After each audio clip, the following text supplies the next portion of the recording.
Bem-vindos, engenheiros de produção, para mais uma aula de sistema de informação. Hoje nós vamos estar vendo nessa aula sobre sistemas. O que são sistemas? Porque nós temos alguma visão um pouquinho equivocada às vezes da ideia de sistema. Por quê? Porque nós geralmente associamos sistemas a computadores ou programas computacionais ou equipamentos automatizados. E sistemas não somente é da área computacional. Nós temos vários tipos de sistema, como por exemplo, lá temos o sistema numérico, nós temos lá o sistema de sinalização, por exemplo, lá de um semáforo. Então aquilo é um sistema controlado pelo computador? Sim, mas as suas cores é um sistema lá de cores onde define a ação que o usuário pode fazer,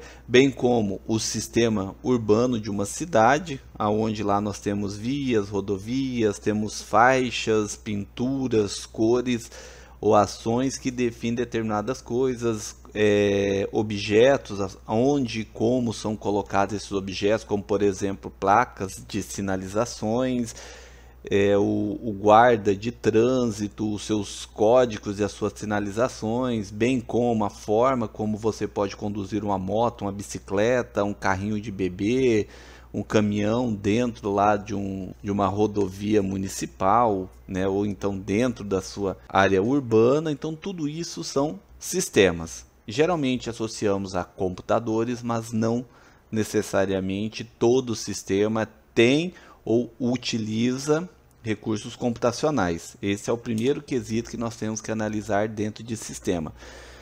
Os sistemas, ele é um conceito que é mais abordado dentro da TGS, que é a Teoria Geral de Sistemas. Então nós temos lá, ela é uma teoria que veio lá na década de 1920, onde tinha um biólogo chamado de Ludwig von Bertalanffy, acredito que é assim, não sei como é que pronuncia esse nome dele, sobrenome aí, mas ele tinha uma visão um pouquinho diferente da forma como funcionavam os sistemas lá biológicos na época, né? Como que funcionava tudo. A metodologia como os cientistas abordavam o sistema, ele não era muito favorável, porque quando ele estudava lá a autorregulamentação dos sistemas orgânicos, ele observou que um determinado indivíduo dentro desse sistema, ele não poderia ser analisado unicamente, ou seja, excluir do sistema e analisar somente ele.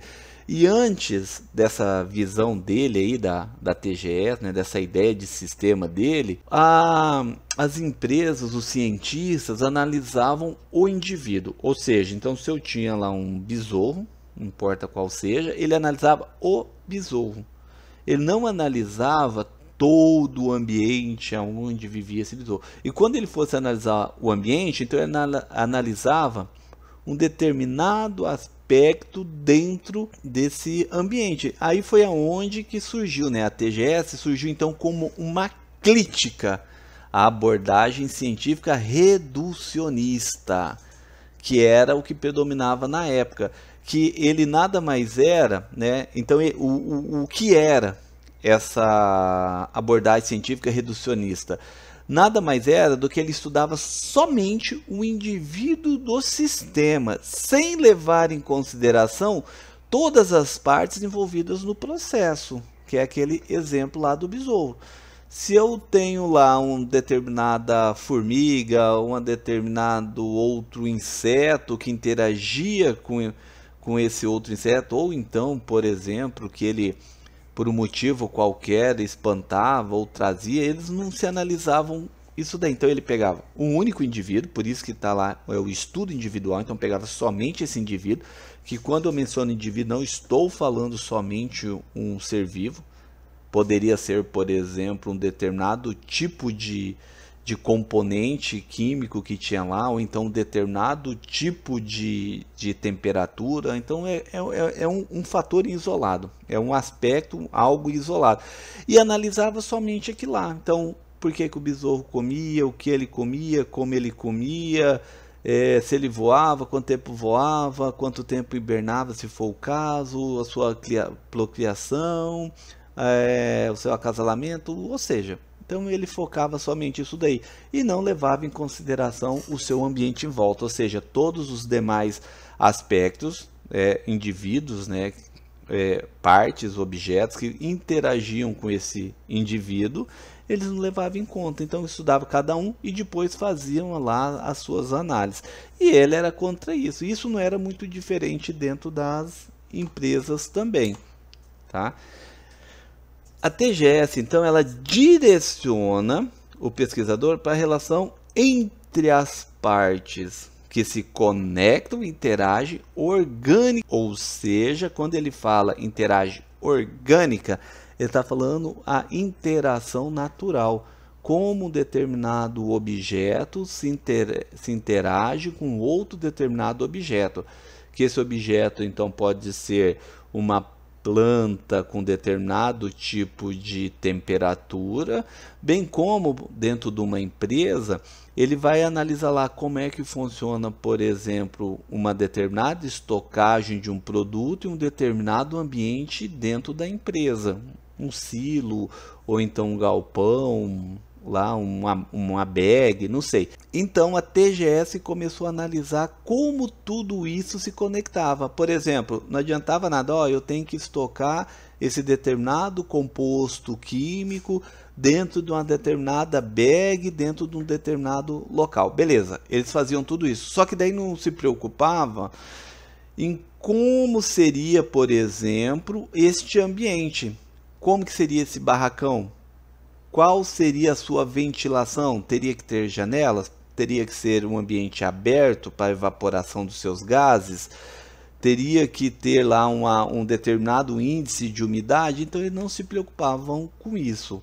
A ideia, antes da TGS, né, da Teoria Geral de Sistemas, a ideia era o produto, ponto. Aí depois o ambiente, ponto. Então ele pegava lá um barracão e direcionava, esse barracão aqui é onde nós vamos guardar os insumos. E simplesmente, conforme ia chegando esses insumos, eles iam alocando esse barracão aí, sem se preocupar se o insumo ia influenciar no outro ou não. Como, por exemplo, o armazenamento de um determinado produto dentro de uma bag já reutilizada, que por algum motivo lá teve algum tipo de detrito que sobrou lá dentro, que influenciou lá na qualidade desse insumo. Não sei. Ele simplesmente diz. A TGS então começou a analisar a ideia de estudar o todo, o sistema como um todo. Ele tinha essa ideia. Junto com isso daí, nós aplicamos então essa ideia aí de abordagem, análise aí de um sistema como um todo. Se nós aplicarmos a administração, ele resultou numa nova abordagem administrativa, ou seja, as empresas começaram a observar que alguns fatores poderiam e influenciariam outros fatores. Aí foi onde surgiu o que se chama de abordagem sistemática para a gestão das organizações, ou seja, uma visão sistemática para a empresa, que até então não tinha. Ele tinha uma visão lá isolada do funcionário, um determinado funcionário, como ele deveria trabalhar, um determinado produto, como deveria ser estocado e manipulado, um determinado equipamento, como deveria ser movimentado, ou então como deveria ser manipulado. Essa era a visão antes aí da década de 1920. Ele tinha uma visão isolada. Já que na visão sistemática, o que é isso? As abordagens administrativas anteriores não consideravam, então, o lado externo da organização. O que acontecia fora da empresa? Ele só focava o lado dentro. Então, podemos definir que ele centrava-se na especialização de um assunto interno da organização, que é aquela ideia lá do insumo, o funcionário, um produto, um determinado evento que acontecia dentro da empresa. Simplificando então as organizações e, consequentemente, toda a gestão dessa empresa. Acabavam, então, desta forma, não auxiliando o gestor a entender e administrar toda a complexidade presente dentro da organização. Por quê? Porque hoje uma empresa ela é muito, mas muito complexa. Porque nós temos interações entre vários agentes. E estes agentes, cada um tem o seu perfil e cada um tem suas especificidades. Se nós não analisarmos atualmente como um todo, dificilmente eu vou conseguir então ter uma visão lá de gestão, porque eu não vou saber o porquê que o produto final, que nós tínhamos a ideia lá dele ter um determinado índice de qualidade, ele está chegando um pouquinho abaixo. E aí eu vou começar a focar de forma isolada cada aspecto, eu vou demorar muito mais para detectar aonde se encontra então essa falha. Se eu tenho uma visão de toda a empresa, é muito mais fácil. Por quê? Porque daí eu vou analisar quais são os fatores dentro do processo produtivo que influenciou aquele resultado final lá, aonde que não produziu o determinado produto dentro da qualidade esperada, ou então dentro do tempo esperado, ou então dentro do padrão definido lá por uma determinada ONG, uma determinada normativa que tem lá que define. Devido a isso, eu consigo então uma visão mais sistêmica, eu consigo analisar tudo isso daí. Junto com isso daí, com essa abordagem sistemática, apareceu-se então a interdependência das partes. Começou-se a analisar quais eram as partes que interagiam, ou seja, eu vou começar a chamar essas partes de agentes. Quais eram os agentes que interagiam entre si? Ou seja, começou-se então a ter uma necessidade de entender o sistema, o porquê que isso ocorre, o que levou essa atividade a acontecer isso e não aquilo. Começou-se então a ter a interdependência. O que é interdependência? É a dependência entre algo, no nosso caso aqui, entre as partes ou entre os agentes. Por exemplo, como que funcionou então lá a nossa, vamos imaginar lá dentro de um supermercado, que é bem mais fácil, como que funcionou a reposição de uma determinada gôndola, desse produto lá da gôndola X.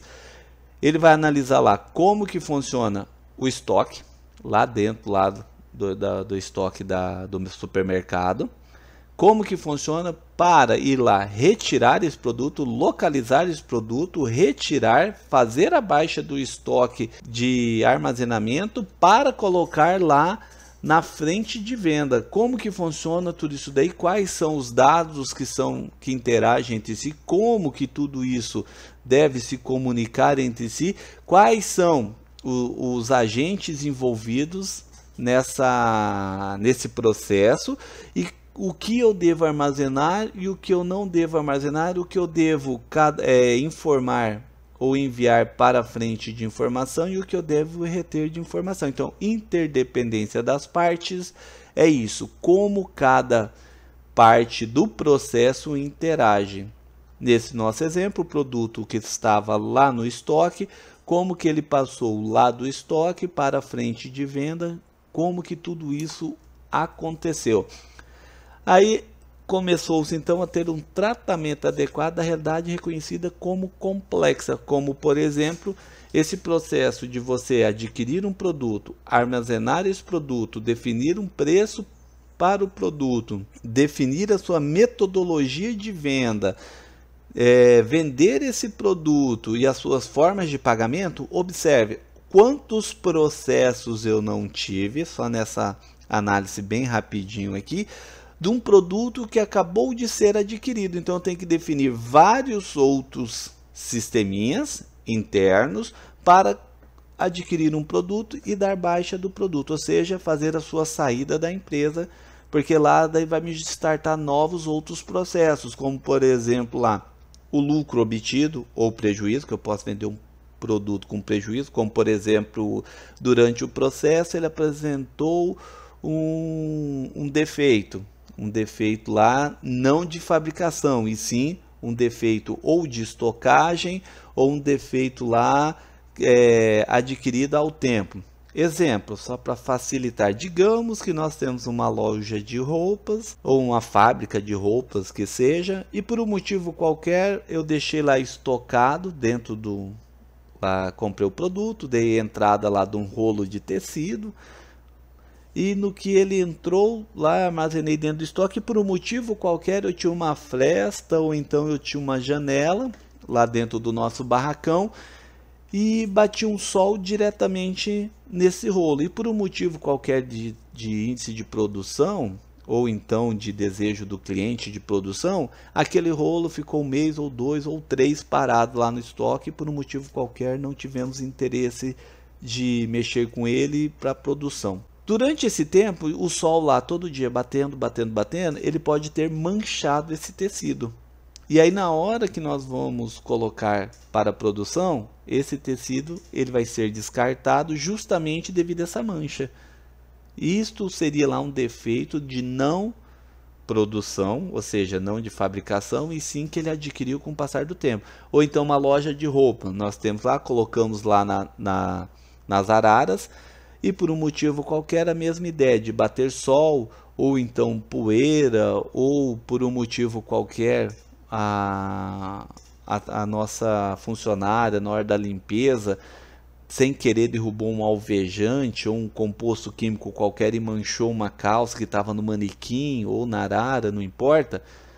Então tudo isso é o que é adquirido. Então isso é o que nós chamamos de realidade reconhecida como complexa, porque eu tenho vários fatores, vários agentes que pode influenciar em um ambiente que nós definimos como controlado. Então eu tenho um ambiente controlado, seria o meu setor de venda. Como é que ele funciona? O produto está à exposição, a cliente olha, definimos o valor que já está na etiqueta, formas de pagamento que também se encontram na etiqueta, ela define, nós fazemos aqui no sistema, lançamos aqui, ou seja, nós fizemos um sistema controlado, porém eu tenho vários agentes que podem influenciar externamente. É isso que nós estamos aí então mencionando como realidade reconhecida como complexa. Junto com isso, dessa nova abordagem administrativa, nós temos a ideia de objetivo e totalidade, que antigamente as empresas focavam somente no objetivo. Agora não.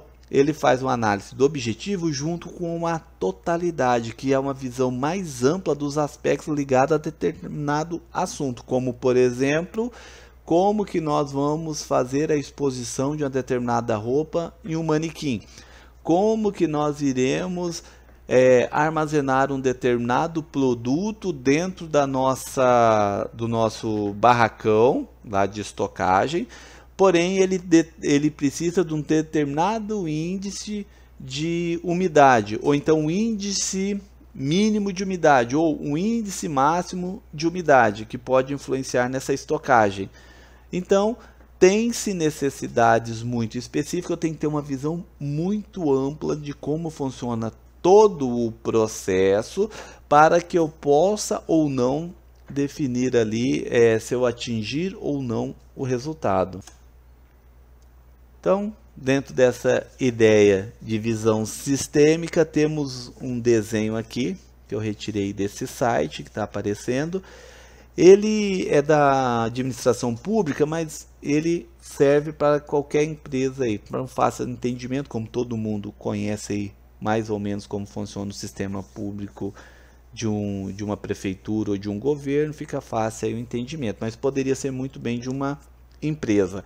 Como que funciona um sistema não sistêmico, sem uma visão aí de indivíduos, de agentes? Antigamente, tinha-se o sistema de uma prefeitura ou de uma empresa e todo mundo interagia com esse sistema. Como que era esse sistema? Então a pessoa ela não tinha, por exemplo, um cliente, um foco muito específico, com quem que ela comprava. Por exemplo, quando chegava numa marcenaria, você conversava com qualquer pessoa lá dentro dessa marcenaria para definir lá, por exemplo, a aquisição de uma cadeira, ou uma aquisição de uma mesa. Você conversaria com um funcionário qualquer e ele iria lá né, conversando contigo e passando lá determinadas informações, preços, e depois encaminhava você talvez lá para o dono ou responsável. Então não tinha uma hierarquia de processos, bem como não tinha uma divisão desse sistema. O sistema era um só, todo mundo interagia com todo mundo, e aí virava aquela bagunça lá que às vezes ficavam até difícil a gerência desse sistema por parte do gestor da empresa, porque ele não sabia quem era responsável por quê, ou então quem tinha determinada informação dentro desse sistema. Já dentro de uma visão sistêmica, nós temos então o nosso indivíduo, o nosso agente, e esse indivíduo aqui, ele interage apenas com uma parte do sistema, a parte que ele tem interesse. Por exemplo, ele deseja saber qual escola tem vaga para o seu filho lá de 7 anos. Então ele não vai, por exemplo, no sistema de saúde para obter essa informação. Ele vai atrás do seu sistema de educação, que nesse exemplo aqui vai ser dividido pela Secretaria de Educação, bem como as escolas, e ele vai obter essa informação. Se por um motivo qualquer ele precisa pagar um tributo dentro dessa empresa, como por exemplo o IPTU, ele quer, por exemplo, adquirir uma casa e ele deseja saber se o IPTU, ou seja, todos os tributos municipais daquele imóvel, está quitado ou não. Ele vai no sistema tributário dessa unidade verificar lá como as pendências. Ele não vai, por exemplo, no sistema de segurança ou no sistema econômico para saber. Já aqui não. Aqui não tinha essa divisão.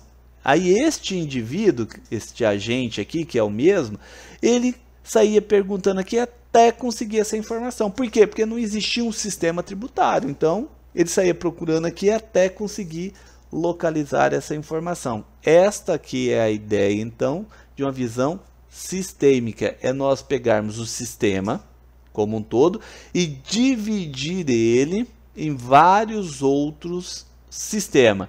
A união de todos esses sistemas é o que nós chamamos de visão sistêmica. A união de todos os sistemas que nós dividimos um sistema anterior. No nosso exemplo aqui seria, por exemplo, a prefeitura de uma cidade. Então nós pegamos a prefeitura, sistema, e dividimos em outros sistemas menores, e agora esses sistemas menores aqui têm uma visão sistêmica. Muito mais fácil interagir, muito mais fácil trabalhar, muito mais fácil o seu entendimento, porque se vocês analisarem é extremamente complexo. Aqui eu tenho várias informações, como por exemplo, sistema de saúde. Eu preciso saber a vacinação e como vai funcionar essa vacinação. Tem que estar em jejum? Tem que ser cedo? Tem que ser à tarde? Antes de tomar essa vacina, tem que fazer algum outro exame ou então tomar alguma precaução? A mesma ideia lá de educação. O meu filho de 9 anos, ele vai começar na primeira série, vai começar na 8ª série? Como funciona isso daí? Por que ele começou em uma e não na outra? Quais são as regras que regem o nível de educação dele para definir qual turma ele começa ou deve estar? O sistema de comunicação de uma empresa. Como que vai funcionar, por exemplo, o sistema de comunicação com o cliente, com o funcionário, com os seus colaboradores, com os seus parceiros? Como tudo isso vai funcionar? Vai ser via e-mail? Vai ser via chat? Vai ser via videoconferência? Então, tudo isso se divide num sistema menor. Esta é a ideia aí de sistema de visão sistêmica. Com base em tudo isso, existem vários conceitos aí que podemos utilizar para definir a palavra sistema. Uma das mais usualmente utilizadas é um conjunto de partes que interagem entre si, integrando-se para atingir um objetivo ou um resultado. Ou seja, aquela ideia da prefeitura anterior.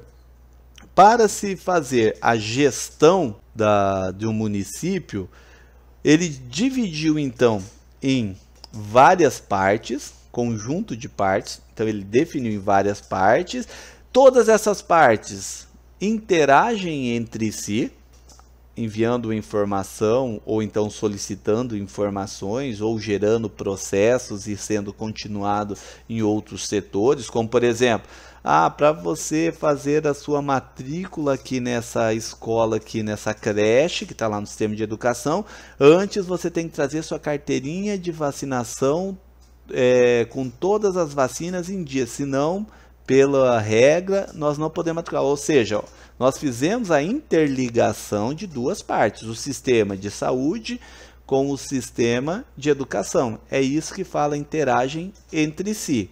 E neste caso, a mãe levaria somente aquele livrinho de vacinação que o centro de saúde dá, já faz essa ponte aqui, esse envio de dados. Integrantes para atingir um objetivo ou resultado. Neste caso do objetivo, qual é o objetivo que o município definiu? Eu quero aumentar o índice de vacinação.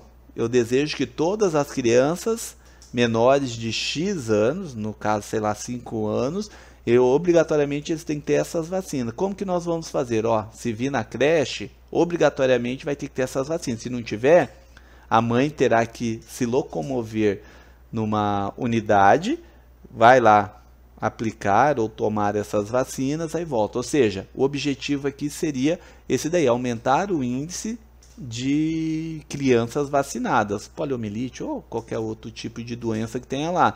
A mesma ideia de uma escola pública, não importa se é estadual ou municipal, primeira série, quinta série, não importa qual série, digamos que definiu crianças abaixo de, vamos definir uma idade, 10 anos, obrigatoriamente tem que apresentar a carteirinha de vacinação em dia, senão não consegue a sua vaga. Isso aqui seria o nosso objetivo.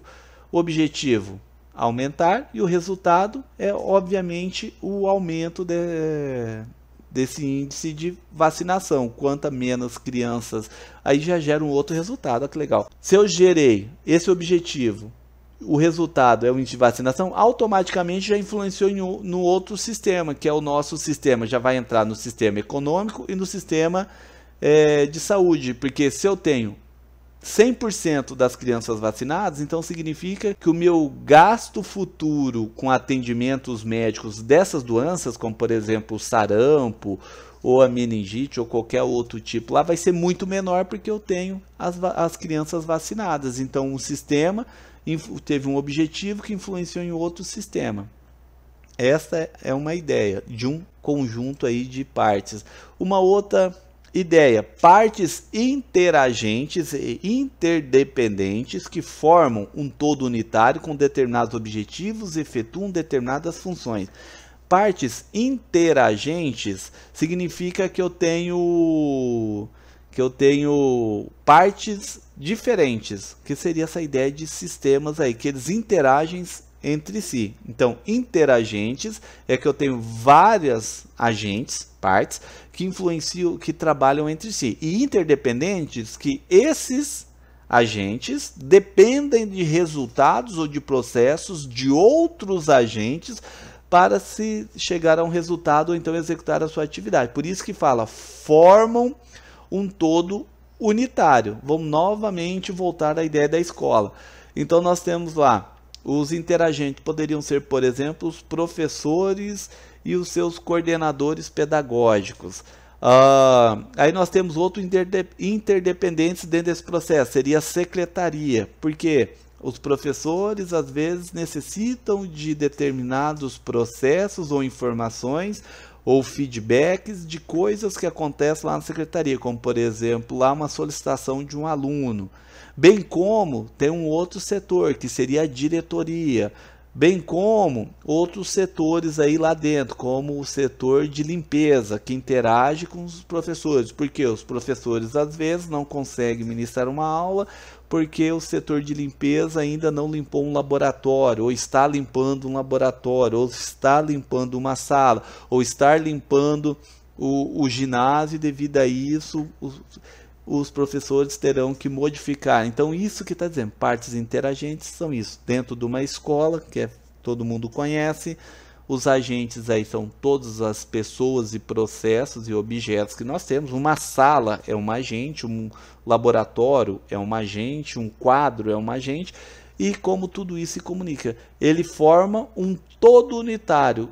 O que seria esse todo unitário? O todo unitário vamos chamar de escola. A escola X, ou então o campus universitário de Barra do Bugres da Unemate. Então esse que é o todo unitário, que seria aquele campus ou aquela unidade da escola, com determinados objetivos. Ou seja, da escola, educar, da instituição, no caso de saúde, vacinar e prevenir a proliferação de doenças. Então, cada tipo aí ele tem um determinado objetivo e efetua, obviamente, determinadas funções com base nas suas necessidades. E dentro da área de TI, no nosso caso, informática. Dentro da informática, podemos definir que sistema nada mais é do que um conjunto de software, hardware e recursos humanos. O que é software? Programa. Hardware, os equipamentos, ou seja, a parte física de um computador ou de um dispositivo eletrônico. Recursos humanos, que é o que nós chamamos também de peopleware, são as pessoas, os usuários aí que manipulam esse software ou esse hardware. Então, em informática podemos definir então que sistema nada mais é que um conjunto de software, hardware e recursos humanos. Já dentro da ideia de TI, de automação empresarial, nada mais é do que os componentes da TI e seus recursos integrados. Componentes da TI é todo e qualquer tipo de dispositivo que gera uma determinada atividade dentro da empresa, como por exemplo uma impressora. Uma impressora é um recurso de TI, então, e os seus componentes. Ou então dentro de uma indústria seria lá, por exemplo, lá uma determinada empacotadora lá. Digamos que essa empacotadora ela trabalha lá, ela faz um empacotamento e o envelopamento disso aí. Então eu tenho a interação de várias unidades, vários dispositivos, componentes de TI, que interagem entre si para se fazer o empacotamento do produto lá dentro de uma embalagem e depois o envelopamento final, que é para encaminhar lá para o nosso cliente. Isso é o que nós chamamos de recurso integral, como todo esse sistema funciona.